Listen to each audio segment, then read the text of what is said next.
Hello বন্ধুরা, welcome to my YouTube channel blogger Priyanka. মা, আমি, বোন, আমার ছেলে, চারজনে আমরা সাজুগুজু করে রেডি। আমরা যাচ্ছি আজকে একটা নেমন্তন্ন বাড়িতে। কোথায় যাচ্ছি সেটা দেখার জন্য কিন্তু ভিডিওটা আমার লাস্ট অবধি দেখো, হ্যাঁ।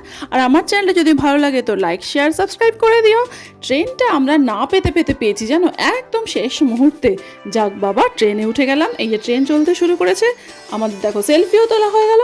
আমি যাচ্ছি আজকে আমার মাসির বাড়িতে। ছোটোবেলায় যখন মার সাথে মাসির বাড়িতে আসতাম তখন একটা অন্যরকম ফিলিংস ছিল। এখন মাকেই আমরা মাসির বাড়িতে নিয়ে আসছি। যেতে যেতে মার এই একজোড়া পলা পছন্দ হয়ে গেল, তো মাকে দিলাম কিনে।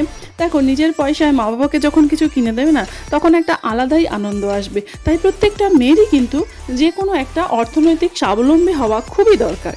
চলো এবার দেখছি ভিতরে কি কি অপেক্ষা করছে আমাদের জন্য। মেয়েরই হয়, তাই না?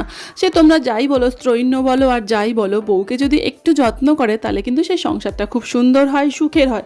এতে কিন্তু পুরুষের পৌরুষত্ব কোনো অংশে হানি হয় না। তো অংশু বাবাজি দেখো, এই যে সুন্দর করে আমার মাস্তাতো বোনকে দেখো কি সুন্দর সাজিয়ে দিচ্ছে।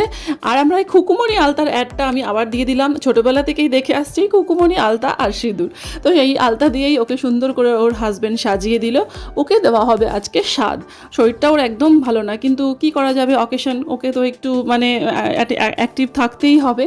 তো আমরা এরা সবাই লাল সাদা কম্বিনেশনে পরে এসছে। দেখো, আমারই নিজে খারাপ লাগলো, আমি লাল সাদা পরতে পারলাম না। তারপর আমরা সবাই মিলে ফুল দিয়ে সুন্দর করে ওর খাবারের আয়োজন করে দিলাম। একে একে লোকেরাও আসতে শুরু করেছে, নানান রকম গিফট নিয়ে এসছে। দেখো কত রকম খাবার। আসলে এত স্বাদের আয়োজন কেন করা হয়? এরপরে আসলে বেবি হয়ে গেলে মায়েদের মনে হয় আর সে স্বাদ করে খাওয়ানো হয় না, তাই জন্যই মনে হয় এই স্বাদ অনুষ্ঠান আয়োজন করা হয়। যাই হোক, এটা আমার একটা ব্যক্তিগত অভিমান, তোমরা কিন্তু কিছু মনে করো না, হ্যাঁ। তো এই দেখো, প্রথমে দিচ্ছে মাসি, আশীর্বাদ দিচ্ছে, তারপরে আমার মাকেও আশীর্বাদ দিতে দেওয়া হলো। তো এইভাবেই আজকে আমার দিনটা এরকমভাবে কাটলো। সারাদিনটা খুব মজাই করলাম বন্ধুরা। তোমাদের যদি আমার চ্যানেলটা ভালো লাগে তাহলে কিন্তু আমার পাশে থেকো, ঠিক আছে? তো আমি আমার নিত্য নতুন এই অনুষ্ঠানের প্রোগ্রাম বা আমার ডেইলি সোপ নিয়ে তোমাদের সামনে হাজির হব। ও একেবারে ক্লান্ত হয়ে পড়েছে, দেখতে পাচ্ছ। এবার যাই হোক, তো কথা শেয়ার করি বন্ধুরা, এই আটপৌরে শাড়ি কিন্তু আমি পরিয়ে দিয়েছি। তো কেমন হলো পরানোটা তোমরা কিন্তু আমাকে কমেন্ট করে জানিও।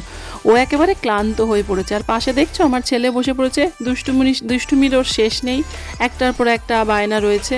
আর এই ছবি তোলা, এই যে গিফটস, শঙ্খধ্বনি, উলুধ্বনি, এইসবের মধ্যে দিয়েই আজকে আমার দিনটা কাটলো। তো তোমরা সকলে খুব ভালো থেকো আর আমার পাশে থেকো। Bye bye.